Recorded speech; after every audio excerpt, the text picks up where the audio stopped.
Praise the Lord. Hallelujah. ഈശോമിശിഹായുടെ കൃപയും സ്നേഹവും സമാധാനവും എല്ലാവർക്കും നേർന്നുകൊള്ളുന്നു. സ്നേഹമുള്ളവരെ, അപ്പസ്തോല പ്രവർത്തനം അധ്യായം 1 ഇപ്രകാരം വചനം പറയുകയാണ്. ഉയർപ്പിന് ശേഷം 40 ദിവസത്തേക്ക് യേശു അവർക്കിടയിൽ നടന്നുകൊണ്ട് പ്രത്യക്ഷപ്പെട്ടുകൊണ്ട് താൻ ജീവിച്ചിരിക്കുന്നു, ഉയർപ്പിക്കപ്പെട്ടിരിക്കുന്നു എന്നതിനെ വേണ്ടത്ര, ഇപ്രകാരമാണ് വചനം പറയുന്നത്, വേണ്ടത്ര തെളിവുകൾ നൽകിക്കൊണ്ട് യേശു അവരുടെ ഇടയിൽ ജീവിച്ചു. അത്ഭുതങ്ങളും അടയാളങ്ങളും. അപ്പൊ ഈ ദിവസങ്ങളിൽ ഇന്ന് ഈസ്റ്ററിന് ശേഷം 2ാം ദിവസമാണ്. യേശു നമ്മുടെ കൂടെ നടക്കുന്നു, കുടുംബത്തിൽ നടക്കുന്നു. വ്യക്തിപരമായിട്ട് ഞാനിപ്പോ നിങ്ങളോട് ഇത് പറഞ്ഞുകൊണ്ടിരിക്കുമ്പോ സിസ്റ്ററിന്റെ തൊട്ടടുത്ത് ഉദ്ധിതനായി ഈശോ നിൽക്കുന്നത് നിങ്ങൾക്ക് കാണാൻ സാധിക്കും. ഒറ്റ കണ്ടീഷനാണ് ഈശോ പറഞ്ഞിരിക്കുന്നത്. വിശുദ്ധ മത്തായി അധ്യായം 5 1 മുതലുള്ള തിരുവചനങ്ങൾ. ഹൃദയ ശുദ്ധിയുള്ളവർ ഭാഗ്യവാന്മാർ, അവർ ദൈവത്തെ കാണും. സിസ്റ്ററിന്റെ എല്ലാ സന്ദേശങ്ങളും പരിശുദ്ധാത്മാവ് പറയുന്നത് സാധാരണ ജനങ്ങൾക്ക്, ബുദ്ധിയോ യുക്തിയോ ഉള്ളവർക്കല്ല. സിമ്പിൾ ഫെയ്ത്ത്, ശുദ്ധ ഹൃദയം, അവർക്ക് അത്ഭുതങ്ങൾ ഇഷ്ടം പോലെ ഈ സന്ദേശം ശ്രമിച്ചുകൊണ്ടിരിക്കുമ്പോൾ നടക്കുന്നത് സിസ്റ്റർ കണ്ടിട്ടുണ്ട്. നമ്മുടെ മുൻപിൽ പരിശുദ്ധ അമ്മ, നമ്മുടെ സ്വന്തം അമ്മ, മനോഹരമായ തിരുസ്വരൂപത്തിന്റെ മുൻപിലാണ് നമ്മളായിരിക്കുന്നത്. ഇവിടെ ഈ ചാവറ കൗൺസിലിംഗ് സെന്ററിലേക്ക് വരുന്നവർക്ക് സിസ്റ്റർ ജപമാല പരിശുദ്ധ അമ്മയുടെ കഴുത്തിൽ ഇട്ടുകൊടുത്തുകൊണ്ടാണ് അവർക്ക് പ്രസാദമായിട്ട് അവരെ എല്ലാം അനുഗ്രഹിച്ച് നമ്മളെ തിരിച്ചു വിടുന്നത്. പരിശുദ്ധ അമ്മയുടെ കഴുത്തിലിട്ട ജപമാല നമ്മൾ കൊടുക്കുന്നു. അമ്മ നൽകിയ ശക്തമായ ആയുധം. യേശുവേ നന്ദി, ഈശോയെ ആരാധന, ഹല്ലേലൂയ, പ്രൈസ് ദി ലോർഡ്.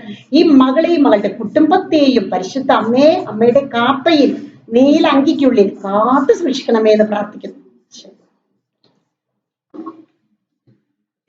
പ്രിയപ്പെട്ടവരെ, ഇന്ന് സിസ്റ്ററിന് നിങ്ങളുമായിട്ട് പങ്കുവെക്കാനുള്ളത്, സിസ്റ്റർ പറഞ്ഞു ഈശോ നമ്മുടെ കൂടെ ഇപ്പൊ നടക്കുകയാണ്. സിസ്റ്ററിന് പങ്കുവെക്കാനുള്ളത്, ഈ ദിവസങ്ങളില് ഒരു അമ്മയും മകനും ഒരിക്കൽ കൗൺസിലിങ്ങിനായിട്ട് സിസ്റ്ററിന്റെ അടുത്തേക്ക് വന്നു. അങ്ങനെ ഈ അമ്മയും മകനും കൗൺസിലിങ്ങിന് വന്നത്, അവരുടെ ഉദ്ദേശം എത്രയായിരുന്നു? ആ മകന് ജോലിയില്ല. അപ്പൊ ഈ മകന്റെ പേര് ആൻഡ്രു എന്നാണ്. ഇവര് വന്നു. ഒപ്പം നമ്മുടെ കൗൺസിലിംഗ് സെന്ററിൽ നല്ല തിരക്കായിരുന്നു. അപ്പൊ സിസ്റ്റർ എന്ത് ചെയ്തു? പഴയതുപോലെ തന്നെ ഒരു തുണ്ട് പേപ്പർ സിസ്റ്റർ എടുത്ത്, എപ്പോഴും പേപ്പർ കുറിച്ച് വെച്ചിട്ടുണ്ട്, അതെടുത്ത് ഏശയ്യ 45:2-3 33 പ്രാവശ്യം ഇത് ചൊല്ലാൻ പറഞ്ഞ് അവർക്ക് അമ്മയ്ക്കും മകനും അത് കൊടുത്തു. ജോലി നിങ്ങൾക്ക് ഉറപ്പാണ്. വചനം ചൊല്ലാം, ദൈവത്തിന്റെ വചനം ഒരിക്കലും പരാജയപ്പെടില്ല. ഈ അമ്മയും മകനും അത് മടക്കി ഒരു തിരിശേഷിപ്പ് പോലെ പേഴ്സിൽ വെച്ച് അവര് തിരിച്ചു പോയിട്ട് വീണ്ടും തിരിച്ചു വന്നിട്ട് പറഞ്ഞു, സിസ്റ്റർ ഞങ്ങൾ എത്ര ദിവസം ചൊല്ലണമെന്ന്. അപ്പൊ ഞാൻ പറഞ്ഞു 33 ദിവസം ചൊല്ലിക്കോ എന്ന് പറഞ്ഞ് അവരെ യാത്രയാക്കി. ഈ അമ്മയും മോനും ബൈക്കിൽ പോയിക്കൊണ്ടിരിക്കുമ്പോൾ, പ്രിയപ്പെട്ടവരെ, ഇത് നടന്ന സംഭവമാണ്, നടന്നത് മാത്രം സിസ്റ്റർ നിങ്ങളോട് പങ്കുവയ്ക്കുന്നുള്ളൂ.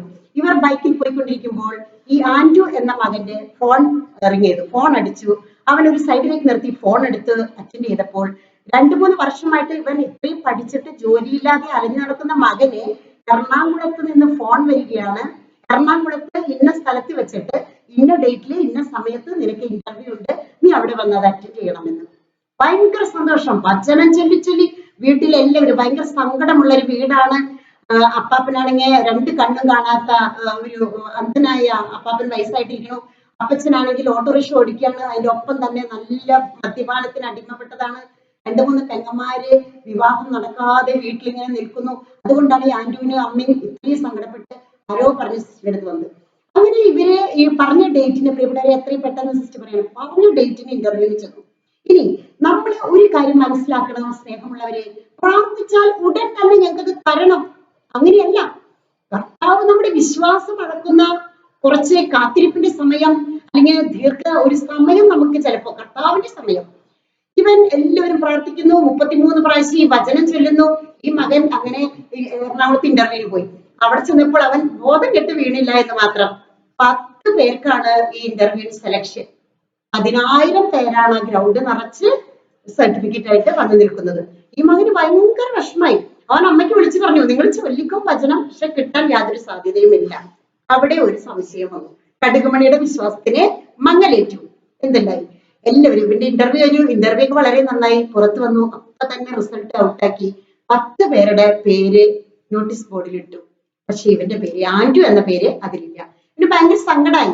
ഇവൻ അമ്മയ്ക്ക് വിളിച്ചു പറഞ്ഞു, അമ്മേ ഇവിടെ ഇന്റർവ്യൂ കഴിഞ്ഞ് എല്ലാരും പോയി 10 പേരുടെ പേരാണ് ഇട്ടിരിക്കുന്നത്, റെക്കമെൻഡേഷൻ ഒക്കെ ആയിരിക്കാം, എനിക്ക് ഇന്റർവ്യൂ എളുപ്പമായിരുന്നു, പക്ഷെ എന്റെ പേരില്ല. ആ സിസ്റ്ററിന്റെ വചനം കൊണ്ടൊന്നും ഒന്നും നടക്കാൻ പോകുന്നില്ല എന്റെ അമ്മ, അതൊക്കെ വെറുതെ തട്ടിപ്പ്. അവൻ അങ്ങനെ പറഞ്ഞുകൊണ്ടിരിക്കുക ഫോണില്. അമ്മ പറഞ്ഞു, അങ്ങനെ പറയരുത്, നിന്റെ പോക്കറ്റിലുള്ള വചനം എടുത്ത് നീ ചൊല്ലേ, ഞങ്ങൾ ഇവിടെ തിരികത്തിച്ച് പ്രാർത്ഥിച്ചുകൊണ്ടിരിക്കുകയാണെന്ന് പറഞ്ഞു. മാതാവിന്റെ അടുത്ത് പ്രാർത്ഥിക്കണം.